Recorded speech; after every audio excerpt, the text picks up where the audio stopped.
something that, I do want to touch on is just, the A to Z process of what's involved with, going through that home buyer process. And I think that that's very, very important. We touched on it a little bit, but just to dig in a little bit deeper, you have the idea that you want to purchase a home. You've got a timeline, 6 months, 12 months, maybe further in the future. The best thing that you can do is personally, before you speak to someone, get an idea of your financial health, right? And what I mean by that is, understand what your credit scores are. There's several ways that you can do it. There's consumer-driven websites. Even certain credit cards will give you an idea of where that credit score is. I think that's incredibly important. The higher the score, the better. Get your debt under control within reason and start preparing yourself to, make this future purchase, whether it's saving money for a down payment. You can use gift funds from family members as well, which is a nice perk. And getting your ducks in a row financially and then speaking to a professional, I think, is very important. At what point should they talk to someone like yourself, a realtor, that's maybe very knowledgeable of the areas that can maybe help them locate a home? Yeah, I mean, at the very beginning, I'm happy to speak with them at any point in time. And it, our entire layout of our business is not to have someone who's ready to buy right now all the time. We have plenty of people that are 12, 18 months out, and we start this conversation in order to lead them to where they should start their search. Right. So if they call and say, hey, we're going to have 5 children, et cetera, and we want to be in incredible school districts. Okay, well, these are the ones that we know about, and we can point you to certain consumer websites as well that you can check out schools. But then you get to know what your price ranges are, and then you can begin to prepare for that process. Interesting. So when they comes time to speak with you, how does that process work? So they talk to you. They give you a rough idea of a price point, amenities, square footage, areas. How does that work? Do you have a system or a platform that you can give them access to where they're getting homes that maybe meet their needs? Absolutely. So we can custom build a website, and it will update them anytime a property that matches their criteria comes on the market. Wonderful.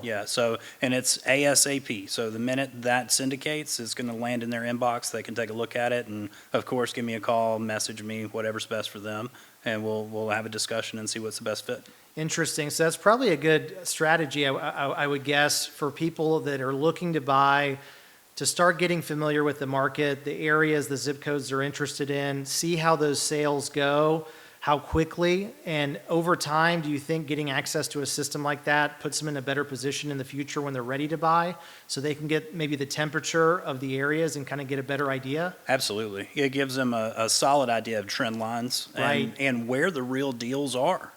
Because if you watch a market for 6 months, you start to understand what your square footage price is for X, Y, and Z, and then you really know when to pull that trigger and do so confidently.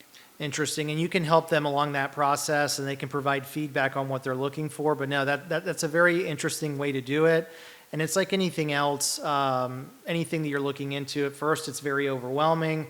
But the more information you start gathering and you start, checking these boxes of understanding certain things, it seems like it becomes less overwhelming once it comes time to actually make that decision. Absolutely it is. And really we want to connect and understand where they're going with their goals. And we don't necessarily want to just discuss their housing goals, but what are their 5-year goals? Right. Right? Because if they're projecting their life to change in some way, and then maybe the conversation needs to be had that we're looking at a little bit different home.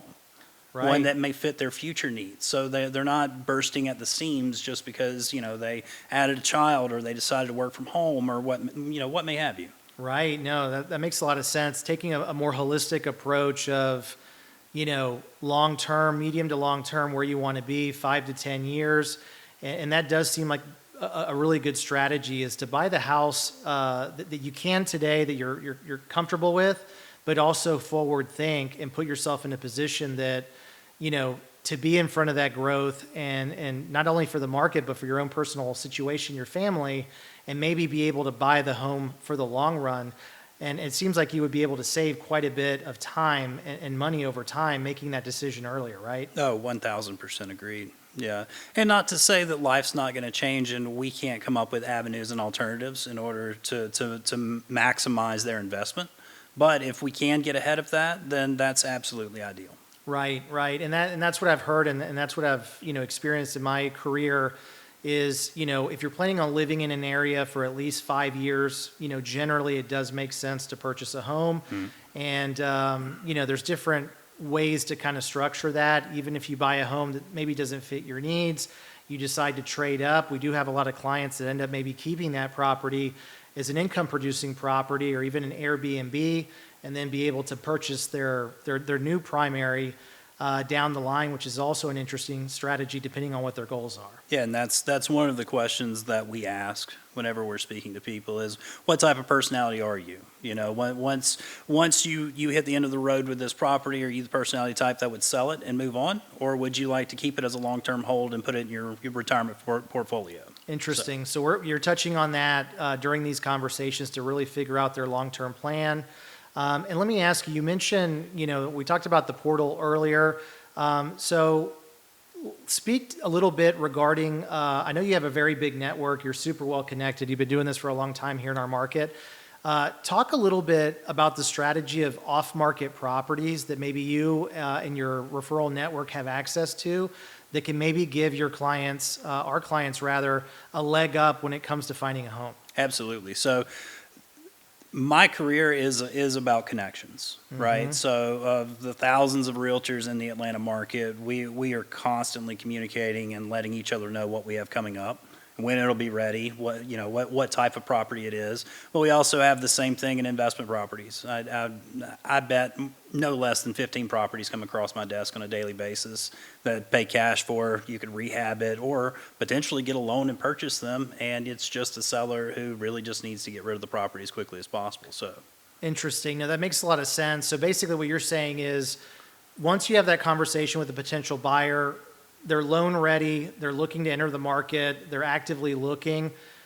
Once you understand what they're looking for, the areas, the amenities, the square footage, all these different things, you can basically hit your network and see what's available as far as properties that haven't been released to the general public yet, but they're going to, that you can maybe get first crack at. absolutely. So yeah, there's a lot of different options there that really benefit our buyers, particularly if they are ahead of the curve, right? They're 3 months out or something of that nature. They're not having to buy right now. Whenever we have that conversation, I can understand how to approach their goals with them. Then it leads to our success much quicker. Right. So it seems like anything else, even on the mortgage side, the sooner you can start that path, the better. If there's any challenges that are going on your file, we can certainly address those up front, whether it's credit, whether it's debt, tweaks that we need to do.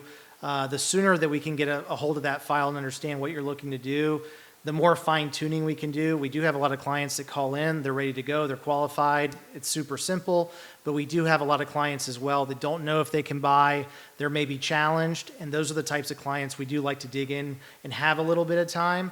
That way we can resolve those challenges and then be able to get them approved and then get them back to our realtors so they can start that process. So the longer they have to do it, the better, it sounds like to me, right? The sooner the better? Yeah. Now, if they're in a crunch, and you mentioned, relocating clients and things like that, oftentimes that time is not on their side. Sure. We certainly specialize in that as well. But for an ideal situation, it is to give a little bit of a runway so we can clearly communicate what our goals are and then make sure they happen.